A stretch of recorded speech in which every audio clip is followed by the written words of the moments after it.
నమస్తే అండి, నేను లక్ష్మీ శర్మని.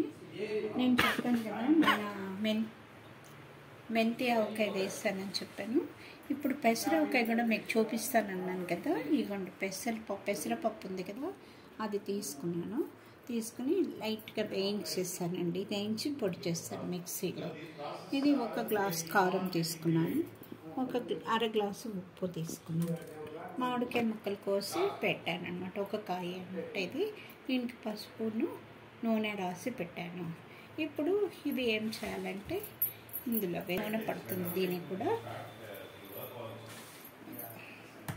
1 గ్లాస్ నూనె పడుతుంది. దీనికి కూడా ఇక ఇది ఇందులో వేసేస్తున్నాను.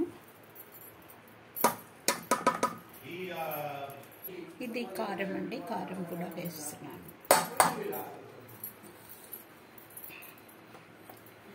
ఇది ఉప్పు.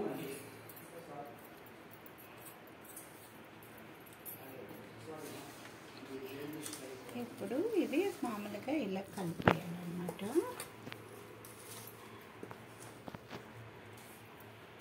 వేసేసాను కదండి. ఇప్పుడు 1 గ్లాస్ నూనె కూడా పోసేస్తున్నానండి ఇందులో.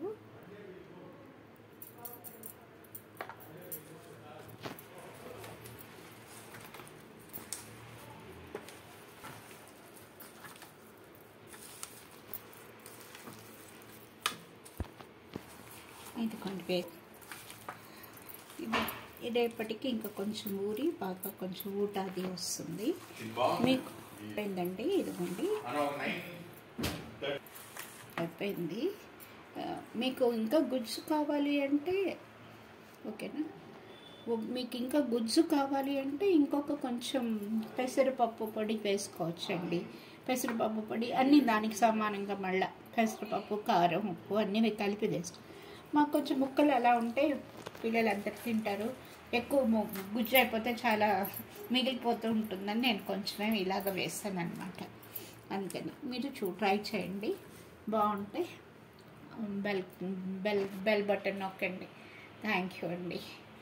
ఓకే.